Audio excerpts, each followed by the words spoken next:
And now it's time for something that's not quite the same as the thing I usually do. In fact, you might say that, well, something a little different.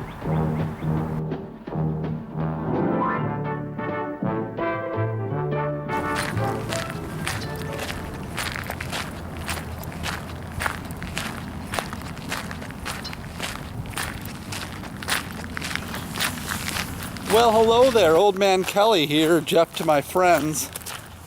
I'm out here in the woods right now.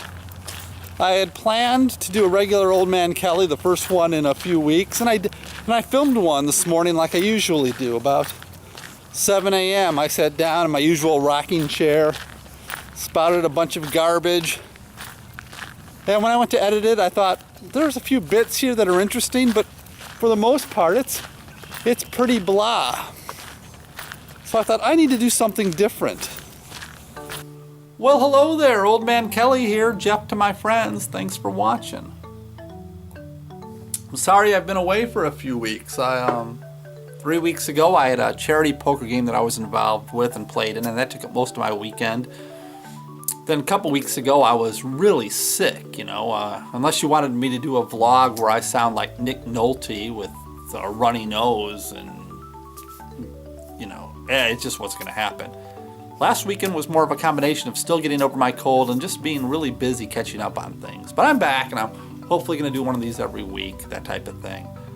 So I found that there were two pretty famous people who lived in the neighboring town of mine, Waukegan, Illinois, and that's Jack Benny and Ray Bradbury. And so I went out to Waukegan, got in my car, drove out there. Alright, this is actually me leaving Waukegan, that's why the sun's in the west there. But this is me walking up to the little memorial they have, the little tribute they have to the famous people from Waukegan. There were a few others, a guy right here named Otto Graham. This dude was named, apparently these people are all famous, Phil Austin.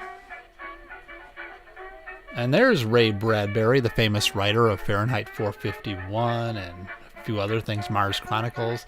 This guy, Dr. Eugene P. King, I have no idea who that is. And there's Jack Benny, the 5th star on the Waukegan Walk of Fame. And then just down the road from where these are, near the Genesee Theater, which is a famous theater, there's the statue of Jack Benny, which I'm sure everybody who lives in Waukegan ignores every day, but it was there. By the way, I've read some interviews with Jack Benny. He had some good things to say about Waukegan. And there's one of the houses he lived in. I guess his parents rented a bunch of houses, and this is the only one that still stands that he lived in for, 3 years or so he lived there. And that ends my trip to the famous sites of Waukegan. Now, I work in a town called Vernon Hills. In fact, I used to live out there in the neighboring town, Mundelein. And there's a intersection there, Route 60 and Milwaukee Avenue.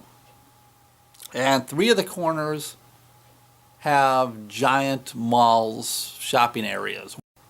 One is a big mall called Hawthorne. The other 2 are, the strip malls with all the stores around.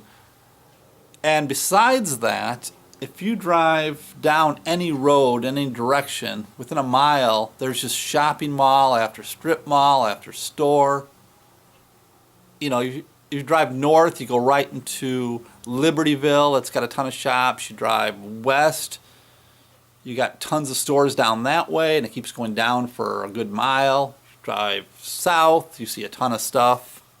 The northeast corner was forest area. It's about a quarter mile down from the Des Plaines River, and it's just all nice trees and woods and whatnot. Not anymore. I drove by the other day, and they were just ripping down those trees, clearing out this whole huge area. Why? Because of this. Yeah, they're building another shopping area there. I don't get it. Every kind of store you could imagine, any kind of chain, franchise store and restaurant is within a mile of that corner. what store could they possibly be adding to that? It's going to be one of those situations in 2 or 3 years where half those stores are going to be empty, I think. And retail's sort of dying, right, because of the internet. I was shocked. And it's not that big of a deal, because if you look around on Google Maps, there's a lot of forest area in Illinois. You know, I live in a more congested area. It's just the fact, do we need another shopping mall here? I don't think we do. And like I said, I can't imagine what stores they're going to put in there. And if they do, that means the other stores from down the road are probably going to empty out, and then you're going to have these dead shopping malls that appear all over the place anyway. But anyway, somebody thinks it's a good idea.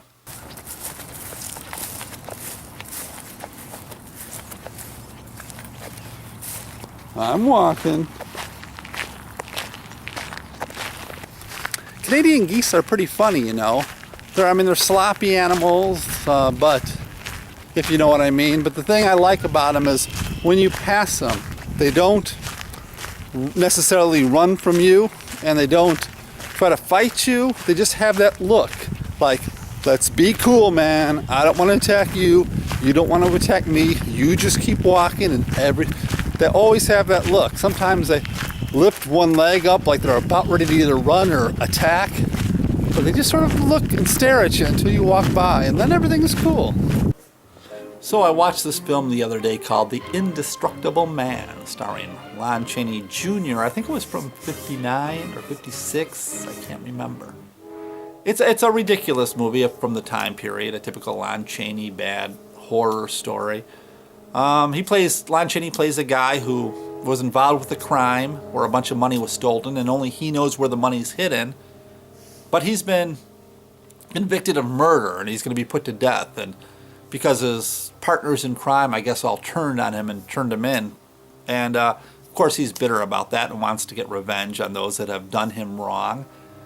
So after he's put to death, he's brought back to life by a scientist who's experimenting with bringing people back from the dead, and now he's indestructible. He can't be hurt. Bullets don't affect him and that type of thing.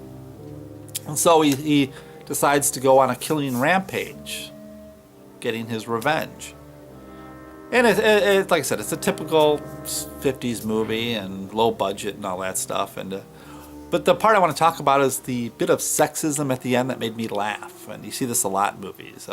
There's a stripper, girl, dancer, whatever, who was involved in the crime, but not really, so she's okay at the end. And the detective who's investigating the crimes falls in love with her.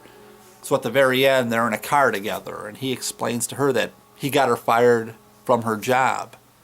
First she's like, "What? Why did you do that?" And he explains that, well, she's going to be his wife, and being his wife will be a full-time job, so she can't be working. And at first she seems upset, but then she goes, "Well, I know better than to argue with a detective." Ha ha ha, the end.